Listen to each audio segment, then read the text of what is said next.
രാജ്പോ നമസ്കാരം. ഈ sweet potato or banana പലയിടത്തുനിന്നും കേട്ടിട്ടുണ്ട്, രണ്ടും നല്ല പ്രീ വർക്കൗട്ട് ആണെന്ന്.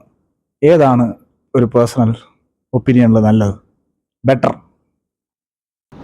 സ്വീറ്റ് പൊട്ടറ്റോയും ബനാനയും രണ്ടും നല്ല ഒരു നാച്ചുറൽ ആയിട്ടുള്ള പ്രീ വർക്കൗട്ട് തന്നെയാണ്. എന്നാൽ ഇതിന് രണ്ടിനും രണ്ട് രീതിയിലുള്ള ബെനിഫിറ്റ്സ് ആണ്. ഇത് രണ്ട് സാഹചര്യങ്ങളിലാണ് എടുക്കേണ്ടത്. അത് ഏതൊക്കെയാണെന്ന് ഞാനിപ്പോൾ നിങ്ങൾക്ക് പറഞ്ഞുതരാം. ഇത് നിങ്ങൾക്ക് ഇൻഫോർമേറ്റീവ് ആയിട്ട് തോന്നുന്നുണ്ടെങ്കിൽ ഇത്തരത്തിലുള്ള വീഡിയോസിനായിട്ട് ഈ ചാനൽ സബ്സ്ക്രൈബ് ചെയ്തേക്കുക. അപ്പോൾ നമുക്ക് വിഷയത്തിലേക്ക് വരാം.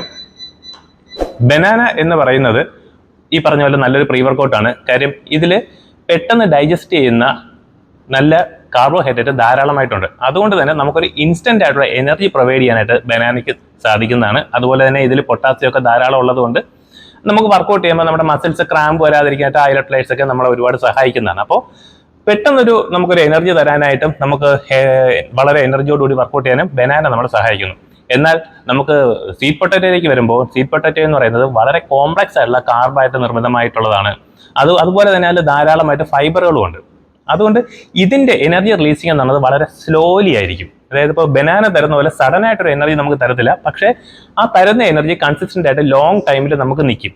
അപ്പോൾ നമുക്ക് ഇതിൽ നിന്ന് മനസ്സിലാക്കാൻ പറ്റുന്നത്, നിങ്ങളൊരു അരമണിക്കൂറോ 3/4 മണിക്കൂറോ ഒക്കെ വർക്കൗട്ട് ചെയ്യണമെങ്കിൽ നിങ്ങൾക്ക് ബനാനയാണ് ഏറ്റവും നല്ലത്. അതേസമയം നിങ്ങളൊരു 1 മണിക്കൂറിന് എബോ വർക്കൗട്ട് ചെയ്യാൻ നിങ്ങൾ ഉദ്ദേശിക്കണമെങ്കിൽ move on to sweet potato. അതുപോലെ തന്നെ മറ്റൊരു പ്രധാനപ്പെട്ട കാര്യം, ബനാന നമുക്ക് വർക്കൗട്ടിന് തൊട്ട് മുമ്പ് തന്നെ കഴിച്ചിട്ട് പോകാൻ പറ്റും. പക്ഷേ സ്വീറ്റ് പൊട്ടറ്റോ അങ്ങനെയല്ല. നിങ്ങൾ വർക്കൗട്ട് ചെയ്യുന്നതിനും ഒരു അരമണിക്കൂറെങ്കിലും മുമ്പ് നിങ്ങൾ കഴിച്ചിരിക്കണം. അല്ലെങ്കിൽ നിങ്ങൾക്ക് വയറ് വളരെ വീർത്തിരിക്കുന്നതായിട്ട് തോന്നുന്ന കാര്യം അതിൽ ഹൈ ആയിട്ടുള്ള ഫൈബർ ഉള്ളത് കൊണ്ട് തന്നെ.